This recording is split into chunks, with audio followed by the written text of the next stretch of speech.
Hello and welcome to Castanet's Week in Review. I'm Jen Zielinski. Our top story, a student pilot managed to walk away after crashing a Cessna 172 off a runway at the Kelowna International Airport and into Mill Creek. The pilot was practicing touch and goes on the runway when the incident occurred. The aircraft is resting in Mill Creek right now. Had about 35 gallons of fuel on it. We had some fuel leaking into the creek itself. The pilot was treated for minor injuries and is currently on his way to the hospital. The spill into the creek was quickly contained. It is not known what caused the plane to veer into the creek. The recent resignation of the executive director at the Kelowna Community Food Bank is raising some concerns among area residents as the charity decides to go in a different direction. Castanet spoke with Food Bank Director Fraser Campbell about the departure of Vonnie Lavers, who left following year-long discussions with the board. Everybody has a shelf life, and the reality is she's worked very hard for this organization, and it was probably time just to move on and do other things. It was a discussion, a little bit of give and take as to how this would happen, what was best for the organization. In the end, both sides had to do a little bit of different of what they wanted to do, but we ended up with a mutual agreement. The organization is not advertising for a new executive director and is taking some time to decide which direction the charity will go in. Pet owners in Kelowna are being warned to be extra vigilant when visiting dog parks after it's alleged donuts soaked in antifreeze were found on the grounds. Incidents were reported at both the Glenmore and Hartman dog parks. One dog reportedly was taken to Fairfield Animal Hospital after ingesting something on the grounds, but has since recovered. Say a 20-pound dog would have to ingest probably a little bit over this syringe. Within the first few hours, the first signs you'll probably see are vomiting. Within 1 to 6 hours of ingestion, you'll start seeing depression, ataxia, which just means they'll be wobbly, kind of drunk looking.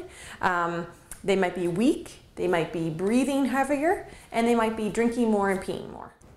Police did check the area but did not find evidence of poison treats. A young dog found limping along a road in Vernon will now have a new lease on life.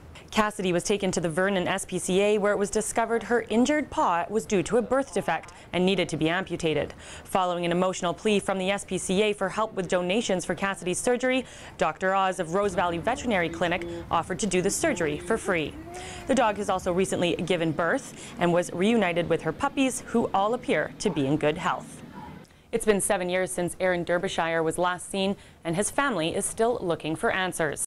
In a press conference held this week, Derbyshire's mother made an emotional plea to the public for anyone with any information regarding her son's disappearance to please come forward. And we know that there are people out there, there's people out there today that know exactly what has happened to him and where he is. And I believe that Aaron needs to be brought home. He deserves to have a proper burial. We as a family need to start our healing. Derbyshire, then 22, went missing Friday, September 30th, 2006, after a night out with friends at Level Nightclub on Leon Avenue. It's being considered the best year anyone has ever seen in the southern interior. Wild mushrooms are sprouting up everywhere, from the wilderness to the backyards. And here in the Okanagan, we're on the doorstep to the world's greatest diversity of fungi.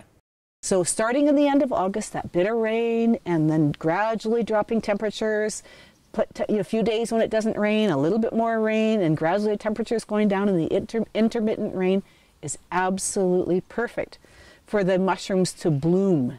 The coming weeks are to be the best time for mushroom foraging, so if you're looking for an adventure, contact Van E for a mushroom safari. Well, that wraps up Castanet's Week in Review. I'm Jen Zielinski. Thanks for watching. Remember to send your news tips to news@castanet.net and follow us on Twitter @CastanetNews.